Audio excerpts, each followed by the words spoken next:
Ladies and gentlemen, there are moments in life when the silence in your room is louder than thunder, when the echo of their absence is deafening and the weight of memories feels heavier than your entire future the moment love walks out, or worse, betrays you. It does something unspeakable to your soul. It doesn't just break your heart, it questions your reality, it makes you doubt your worth. It leaves a whisper behind. Was I not enough? But let me tell you something you may have forgotten. In the flood of your tears, the fact that you're hurting right now is not a weakness, it's a monument to how deeply you cared. Your pain is not something to escape, but something to understand, because only those who dare to love with sincerity get wounded with such depth that is not shameful, that is noble. There's a kind of pain that sits in the soul like a quiet guest. It doesn't scream, it doesn't tear at your skin, but it lingers, constant, heavy, deliberate. It shows up in the way you breathe, in the way you pause mid-sentence, and the way a name or a scent suddenly makes your chest tighten. It is the that follows a loss you didn't choose. The kind that doesn't just bruise your heart, it bruises your faith in the world, your trust in people, your belief in the goodness of love. And yet amidst that unbearable weight, there is something remarkable you often overlook. That pain you feel is the greatest evidence of your capacity to love. Well, in a world that glorifies invulnerability, people are taught to armor their hearts, to bury their feelings beneath distractions and detachment, to walk away first so they never have to feel the sting of abandonment. But that's not strength, that's fear. In a clever disguised strength is what you show when you open your heart despite knowing it could break, when you allow someone into the most sacred parts of your being without guarantee, without assurance, when you choose connection over comfort, risk over retreat, sincerity over strategy. That kind of bravery, that kind of raw, unfiltered love does not come from weakness. It comes from a soul fate refuses to go numb. So yes, when the relationship crumbles or the betrayal lands like a knife in your back, it hurts deeply, but do not curse yourself for feeling too much. Do not let others mock your tears or your silence, for pain isn't a proof of failure. It is proof that you dared to love, dared to believe. Dared give someone the most precious gift you own, your trust, and when that gift is mistreated, it leaves a scar. But scars are not signs of defeat. They are reminders that you lived honestly, that you did not hold back, that you did not play it safe while the rest of the world was busy pretending. You must understand something about heartbreak. It doesn't strike those who float on the surface of life. It visits those who go deep, those who invest, who nurture, who give from the marrow of their spirit. The deeper you'll feel, the more you're capable of being wounded. And the more you're capable of being wounded, the more human you are. The opposite of love is not hate, it is indifference. And if you're hurting right now, it means you were never indifferent, you were a Lin, and that is something to honor, not hide. Many will tell you to move on, to get over it, to be strong. They speak with urgency because your pain makes them uncomfortable. They want you to put it away like a broken picture frame and pretend it never existed. But when love leaves and reality breaks, your soul knows better. Healing does not come from denial, it comes from truth. It comes from sitting quietly with your ache, from listening to the lessons hidden beneath every tear. Because beneath that pain is a quiet whisper: you care deeply, you gave genuinely, you loved fully. That whisper is not a weakness, it is the very evidence of your light. There is dignity and pain that comes from love. There is nobility and suffering that springs from sincerity. Do not trade it for cynicism. Do not allow your hurt to harden you. The world does not need more guarded hearts. It needs more souls like yours, willing to feel it all, willing to keep showing up, willing to risk breaking guy just to touch something real. There is a certain kind of beauty that lives only in those who have been shattered and still choose to remain open. And while you're in this space, this sacred space of mourning, what could have been, you'll be tempted to label yourself a fool, to wish you'd never cared in the first place. But that is a lie pain loves. To tell the truth is, you were never foolish. You were brave, brave to trust, brave to love, brave to hope. The heart that you feel is not proof that something's wrong with you.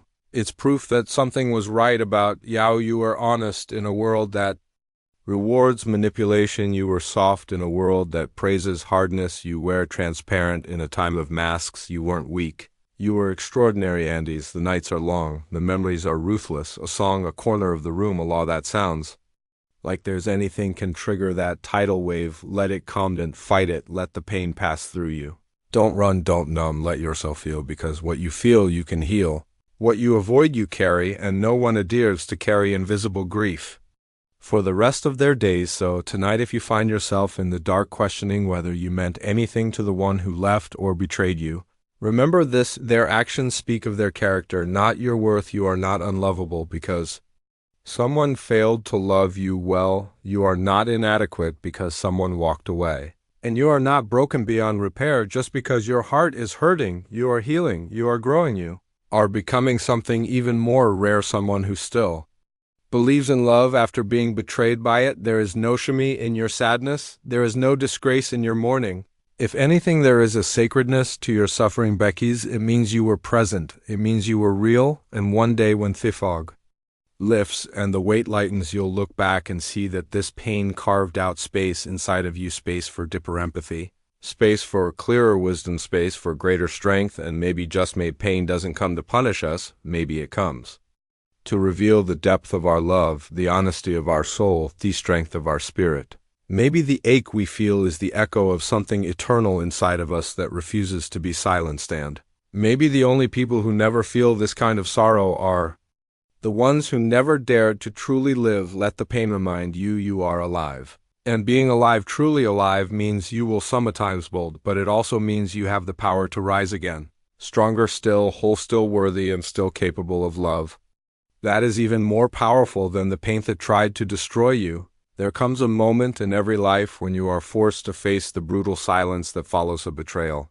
Not just the absence of a person, but the absence of truth, of safety, of what you thought was real. It's a moment where time pauses and your world stands still, shattered not by a tragedy of circumstance, but by a choice. Betrayal is never about your worth, someone else's choice to deceive, to lie, to leave when you were still holding on. And in that stillness, your heart doesn't just break, it questions everything: who they were, who you were, what it all meant. The sting of betrayal isn't only in what was done, it's in what it took from you, your innocence, your trust, your belief that love meant loyalty. You begin to look in the mirror, not for reflection, but for answers. Was I not enough? Did I miss the signs? Was I blind to the truth? And yet here is where the world gently lines in and whispers something that the brokenhearted rarely want to hear. Betrayal is not your fault. It is not a verdict on your value, nor a sentence you must carry for life. It is a mirror, one that does not reflect you, but them, their wounds, their fears, their character, their choices. It shows you not your failure, but their fragility. It's easy to believe one who betrayed you holds power over you, that their actions define the chapter, that they get to shape the story, but that's an illusion. They played a role, yes, but they don't get to write your ending. You do, and every word from this point forward is yours to claim. Betrayal is a sharp teacher. It strips away fantasy. It reveals the masks people wear when they want your love but not your truth. It teaches you that trust is sacred and not everyone is worthy of it, but it also teaches you something else your intuition always knew. That subtle discomfort, that quiet unease. The way they smiled with their mouth, but not their eyes. You felt it, didn't you? You sensed it, but you dismissed it because love makes excuses when truth feels too painful. But now you know better. Now you see with clarity that only betrayal can bring. This clarity, though born in pain, is not your prison. It's your freedom. It frees you from illusions, from half-truths, from pouring your heart into hands that were never ready to hold it. It tells you that the lies weren't your mistake. Staying silent when your soul screamed was. But you're not here to judge your past self. You're here to understand them. That version of you, Wastade, who tried, who forgave again and again, that was someone filled with hopes of me and loyal, someone beautiful, and though they may have suffered, they were never foolish. Betrayal makes you question your reality because it fractures the trust between your heart and your perception. If you loved someone who lied, what does that say about you? But that question is the trick. The truth is, people betray not because you were unworthy, but because they were incapable of being true. Some people wear masks so well they even forget who they are beneath them. They perform loyalty, they echo love. But when their wounds get louder than their integrity, they run, they hide. They hurt others before they can be hurt. You were just the closest mirror to their reflection, and when they saw themselves in your loyalty, in your honesty, in your love, they saw what they could never become. So they did what the wounded do. They sabotaged not because you failed them, but because they were never Ready for the weight of real love, the kind that requires truth, the kind that requires accountability, the kind that doesn't flinch when things get hard. And so they chose betrayal, Ackwards shortcut, a dissonance exit, and though it left you broken, it also freed you because now you see them not as the person you imagined, but as they are, and that sight, though painful, is your greatest gift. There's power in seeing Simeon clearly, not through the lens of hope, but through the lens of truth. So, what do you do with the aftermath, with anger, the disbelief, the shame? You don't bury it, you face it, you let it speak, you let it roar, because your silence served them, not you. And your voice, no matter how trembling, is what beckons your healing. Betrayal only holds power when it is hidden. Once exposed, it begins to die. So speak, write, cry, shout if you must, but do not let their howl. To process grief without collapsing, lies become your silence, and when the storm begins to quiet, when the echoes become whispers, you'll start to rebuild. You'll begin to realize that the betrayal was not an end, but an invitation to love yourself more deeply, to trust your instincts more fiercely, to walk away sooner next time, to stop settling for crumbs. When you are worthy of the feast, there will come a time when you'll look back, not with rage, but with gratitude, not because you needed to suffer, but because the suffering woke you up. It showed you who you are, and it showed you who they never were. You'll remember the nights you couldn't sleep, the mornings you couldn't breathe. And you'll remember serving them, you'll remember standing up when you had nothing left, and in that, Marie, you'll find pride not in what they did to you, but in what you refused to become because of it. You didn't turn bitter, you didn't become like them. You didn't let the betrayal twist your spirit into something cynical. You mourned, but you didn't crumble. You bent, but you did not break, and that strength, that quiet, sacred resilience is something no betrayal can ever take from you. So no betrayal is not a life sentence, it is not the closing chapter, it is a mirror. And once you've seen what it reflects, you get to decide whether you keep staring at it or walk away from it with your head held high. You were not betrayed because you were weak. You were betrayed because you were open, because you offered something real in a world addicted to pretending, and in time, you will find that what you gave was not wasted, it was witnessed by life, by truth, and by the version of yourself you are becoming. And that version of you, the one that rises from this, is someone they will never be able to look in the eye again, because where they chose to run from the truth, you chose to walk through it. That is the difference, that is your power, that is your redemption. Grief does not knock politely before entering. It comes in storms, it arrives unannounced, unwelcome, and often unbearable. One day you're breathing through a memory, the next you're gasping beneath its weight. And it doesn't always scream in pain, it whispers, it lingers. It finds its way into your coffee, your laughter, your quiet moments when the world isn't watching. It's the silence after the goodbye. The absence in a room full of people, the ache that sits in your chest, long after the person is gone. But grief is not your enemy. It is not there to punish you or to consume you. Grief exists because something mattered, someone mattered, a bond was real. A hope was alive, and when it breaks, when love is betrayed or abandoned, it leaves a mark that no words can erase. That mark is grief, and though it feels cruel, it is a signal of something profoundly human. You were connected, you were invested, you were not numb to life in those early days. Grief can feel like drowning in slow motion. You move through rooms without knowing why. You forget how to smile without pretending. You replay the betrayal, the goodbye, the moment everything shifted again and again. And you think to yourself, how can I possibly go on from this? You expect time to rescue you, for the days to dull the blade, but time does nothing unless you walk with it. Healing is not something that simply happens, it's something you must choose. Again and again, while the pain begs you to give up, the mistake we make is thinking that grief is meant to be erased, that it's a phase we must overcome. But grief is not a wall you climb over, it's a river you cross. It moves through you, and in its current, you do not lose yourself. You find out what you're made of. You find out where your strength lies. Not in your ability to avoid pain, but in your ability to sit with it, feel every part of it, and still continue breathing. Grief shows you the fragility of life, but also the depth of your soul. It strips away the illusions, it burns through the noise, it forces you to face the one person you've often forgotten, yourself. And that's where transformation begins, in that hollow space where nothing feels familiar anymore. You begin to rebuild, not the same as before, but wiser, softer, sharper, more aware of what matters, more protective of your peace. There is a sacredness in grief that most overlook. They rush it, bury it, try to cover it with distractions. With new relationships, what it truly means to let go with noise, but grief will not be silenced. It waits because it is not something to run from. It is something to learn from. It teaches you boundaries. It teaches you truth. It shows you the difference between what is real and what only appeared to be. And when the tears fall, and they will, you are not falling apart. You are falling into alignment with the truth of your experience. So let grief come. Let it wake you up in the middle of the night. Let it move through your chest like thunder. Don't numb it and minimize it. Don't disguise it with forced positivity. Let it wash through you. Because every tear, every tremble, every silent scream is evidence that your love was real. And when something real is lost, you grieve. That is not a weakness. That is a testament.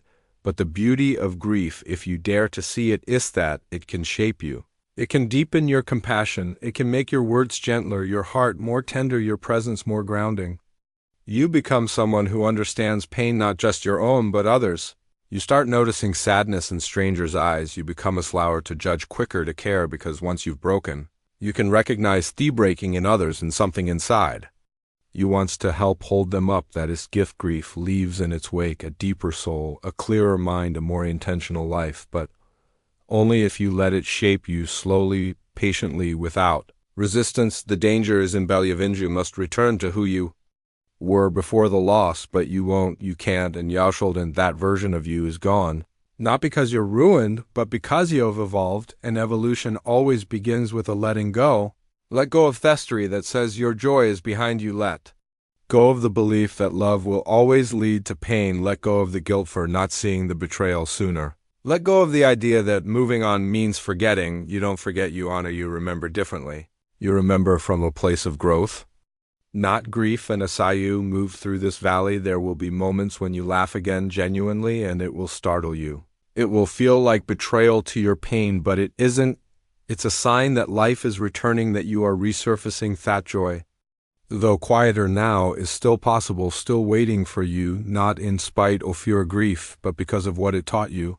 One day you'll wake up and notice as sun differently. You'll breathe without heaviness. You'll look back not with longing, but with understanding, and the tears will still come, but they'll be softer, warmer, filled with gratitude instead of sorrow, because grief shaped you. It did not shatter you. You must know that the human heart is far more resilient than you've been led to believe. It breaks, yes, but it also builds, it adapts, it becomes stronger in places it once cracked. And through grief you don't become less. You become more present, more aware, more deliberate with your time, your energy, your love. When you feel lost in the depths of your sorrow, remember this: darkness is not your destination. It is your passage. Walk it slowly, walk infinitely, and walk it with the knowing that who you are becoming is worth every step.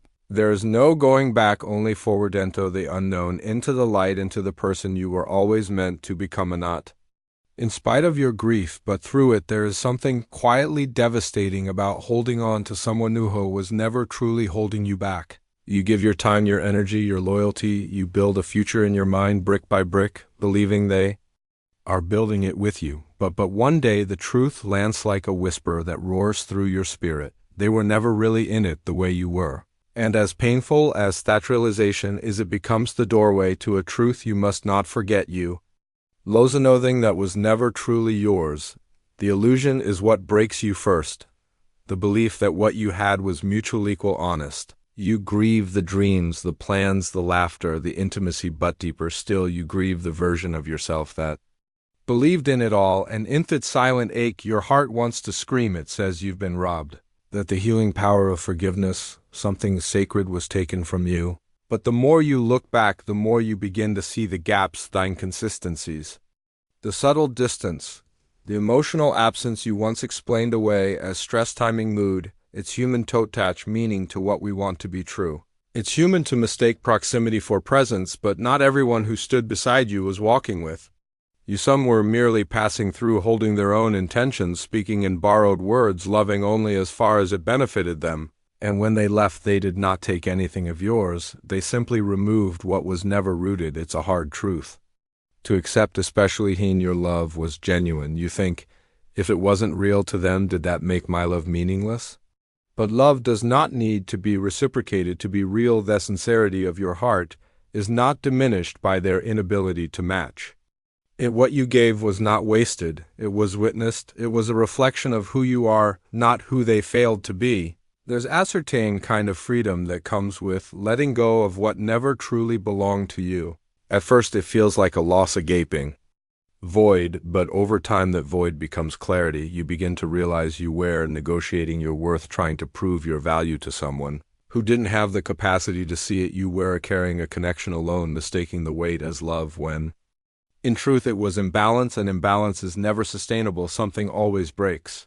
Sometimes it's the relationship, sometimes it's you, but it doesn't have to stay broken. When the one you loved walks away or when they betray you, it's not the universe punishing you, it's redirecting you, protecting you from something you couldn't yet see or maybe refuse to. There is an illusion in possession. We think they are mine, but people are not possessions. They are choices, and love is only love when it's freely given, when it's mutual, when it's rooted in respect and truth. Anything goes. Is performance a script, a habit dressed up as affection? So if they chasito, leave, let them. If they lied to stay, let the lie unravel. What is meant for you will never need deception to keep it alive, and what is not yours, no amount of it will ever hold together. That's not failure, that's freedom.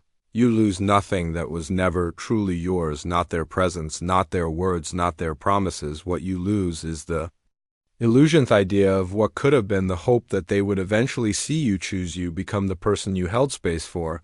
But the idea is not the person, and holding on to potential is not love. It's a quiet form of self-abandonment. So you mourn not just the ending but of everything you gave up to keep it alive. You mourn the times you silenced your needs, the moments you shrank yourself as to avoid conflict, the way you bent over and over hoping that if you just held on a little longer they would meet you halfway, but the halfway never came, and that realization stings more than the goodbye, but the sting softens with time, and what remains is wisdom. You'll begin to see that letting go isn't losing, it's choosing peace over chaos, choosing truth over fantasizing yourself in a world that often teaches us to choose everyone else first. And that choice, though painful, is the beginning of healing. You didn't lose love, you lost confusion. You didn't lose a future, you lost a fantasy. You didn't lose a soulmate, you lost a lesson. And you didn't lose yourself. You're still here, perhaps bruised, perhaps tired, but whole. And that wholeness was never dependent on their presence. There is a deeper kind of strength that comes from realizing you no longer need closure, that no explanation will make the betrayal feel better, that no apology will restore what wasn't real. And when you reach that place where you no longer beg the past for answers, you start to reclaim parts of yourself you didn't even know were missing. You stop chasing hosts, you stop rehearsing conversations that will never happen. You stop trying to rewrite history with different endings because you've accepted the truth that not everyone is meant to stay, that some people are chapters, not lifetimes, that some loves are lessons, not legacies. You begin to return to yourself, to your boundaries, to your standards. You remember what it feels like to be whole without needing to be held. You stand a little taller, not because the pain has vanished, but because you have grown around it, and slowly, without realizing it, the energy you once poured into holding someone else's place in your life is returned to you, not all at once, but piece by piece. In quiet mornings and laughter that doesn't feel forced, in the peace that no longer requires permission, in the silence that feels like freedom, not loneliness. You do not need to carry the weight of someone else's absence. You are not the reason they couldn't stay. You are not the cause of their betrayal. You were simply too much truth for someone not ready to live honestly.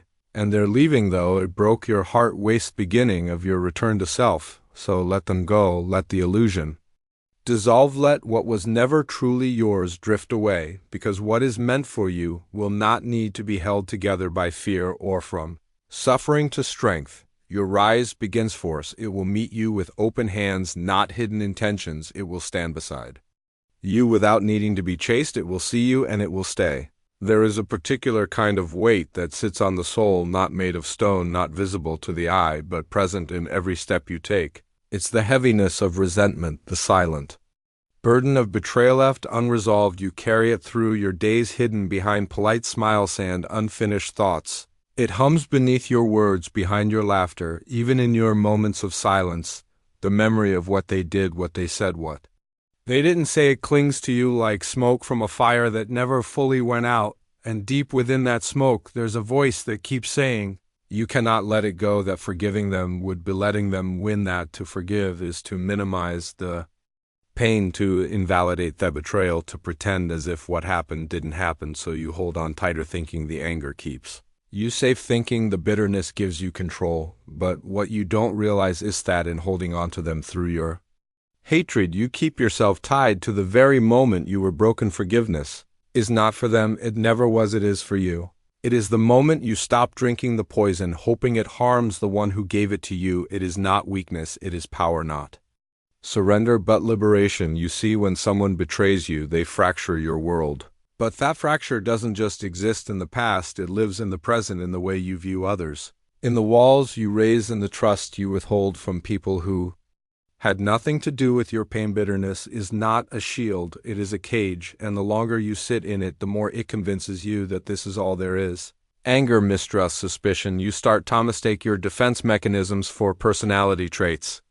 You tell yourself you've changed, that you're stronger now, but strength built on unhealed wounds is always on the verge of collapse. Forgiveness is not about excusing what they did. Some acts are inexcusable. It's not about forgetting you don't forget. Fire, you learn not to live in its smoke. Forgiveness means you no longer allow the past to occupy the space in your mind that is meant for peace. It means the betrayal happened, yes, but it no longer defines your mornings or poisons your sleep. It means the chapter is closed, not erased, and still it's difficult because the wound wasn't just a moment. It became a story, one you told yourself every day, about who you are, about what you're worth, about how the world works, and sometimes letting go off. Pain means letting go of the identity you built around that pain. That's what scares people most. The idea that without the anger they won't know who they are.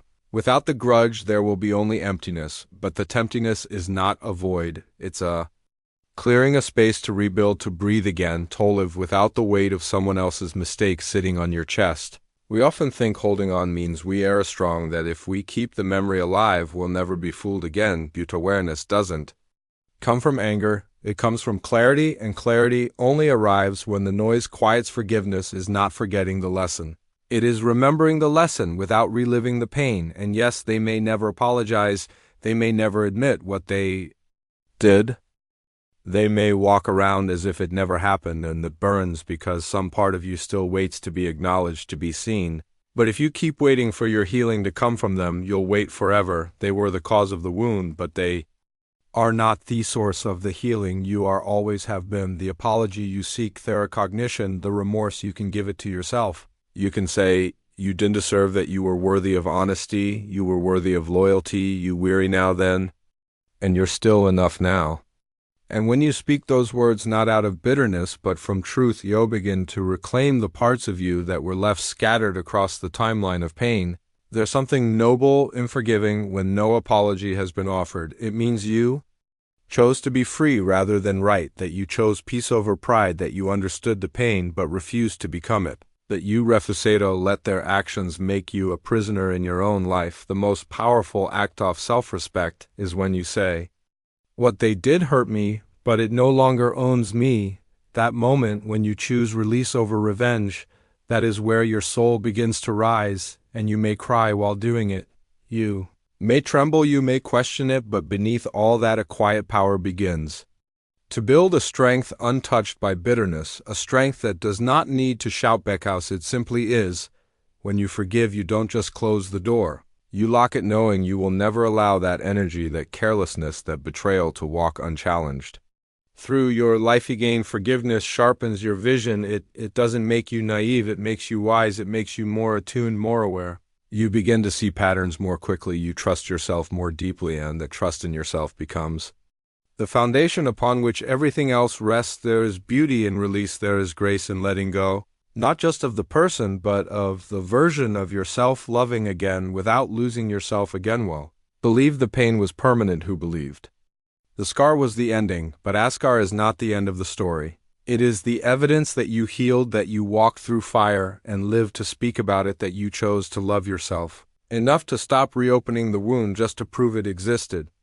Letting go is not passive, it is a courageous, defiant act of reclaiming your life, of choosing to rise, not because you weren't hurt, But because you decided the hurt would not be your home, forgiveness is for you, itis your oxygen, your return to self, your exhale after holding your breath for too long, and when you take that breath, really take it, something inside you shifts, a calm begins to settle. The war quiets, because the war was never with them, it was always within you, and now you are ready to lay down your sword. There is a choice you are faced with when the dust settles after betrayal and heartbreak. It doesn't arrive with fanfare. It doesn't announce itself. It comes in quiet moments when you wake and realize they're not coming back. When you'll look in the mirror and feel the weight of everything you've endured, when your heart still aches but your eyes are no longer searching. The choice is simple but profound. Will you rise stronger, or will you stay wounded? Will you grow, or will you harden? Because pain does not always destroy you. Sometimes it builds you, not in the way you expected, but in the way you need it. When someone breaks your heart, when trust is torn, the first reaction is often to close off, to build walls so high no one can ever hurt you again, to carry a fire of resentment and use it as armor. But bitterness, no matter how justified it feels, never protects, idly poisons. It eats at your peace, distorts your perception, and slowly replaces your softness with suspicion. You become someone who lives in defense, who sees danger in kindness, who expects betrayal even where there is none. You survive, yes, but you don't live. A strength is not in how cold you can become. It's not in your ability to stop caring. True strength is rising without resentment. It's looking at what happened to you and choosing not to let it define you become. It's carrying the lesson, not the wound. It's walking through fire and refusing to let the flames make you cruel. Pain has a way of showing you yourself when the people you trusted most let you down, when love turns into silence and loyalty is replaced with lies. You are stripped of everything familiar. In that rawness you meet the deepest parts of your soul, and what you do in that place determines everything. You can become a mirror of the hurt that was inflicted on you, or you can become something greater, something that stands in contrast to it. You don't rise by proving them wrong, you rise by proving yourself right, by becoming someone you are proud of, someone who didn't let cruelty corrupt them, someone who chose character over revenge, dignity over drama, grace over bitterness. That is where the real power lies, not in rage, but in restraint, not in attack, but in helping. People often misunderstand what strength looks like after heartbreak.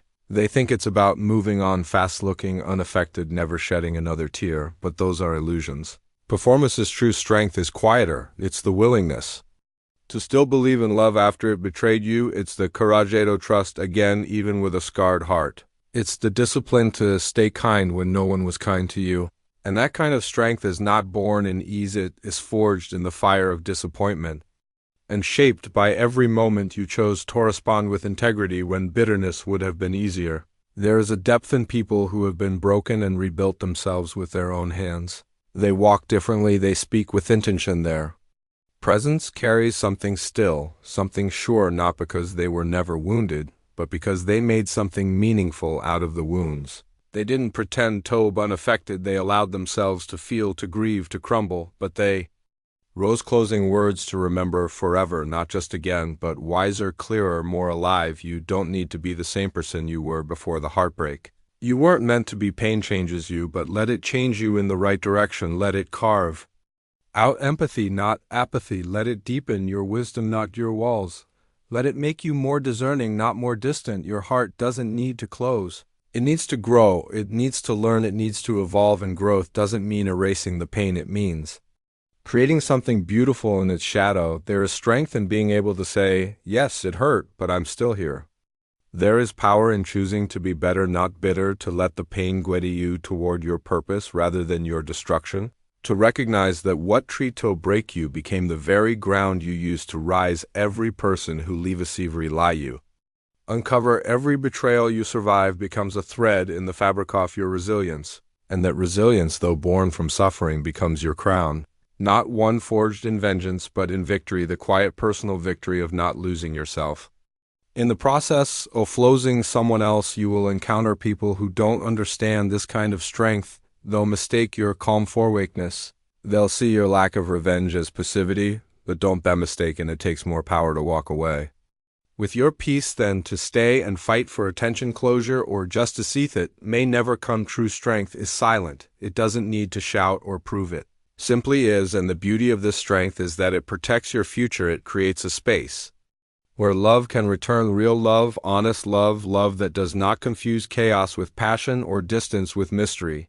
Because when you rise without spite, when you heal without hateo, become a safe place, not just for others, but for yourself, you begin to attract different energy. You no longer chase what depletes you. You no longer accept what you used to tolerate. You become unavailable to anything that doesn't honor your soul. That is what rising truly means, not just getting up, but rising different.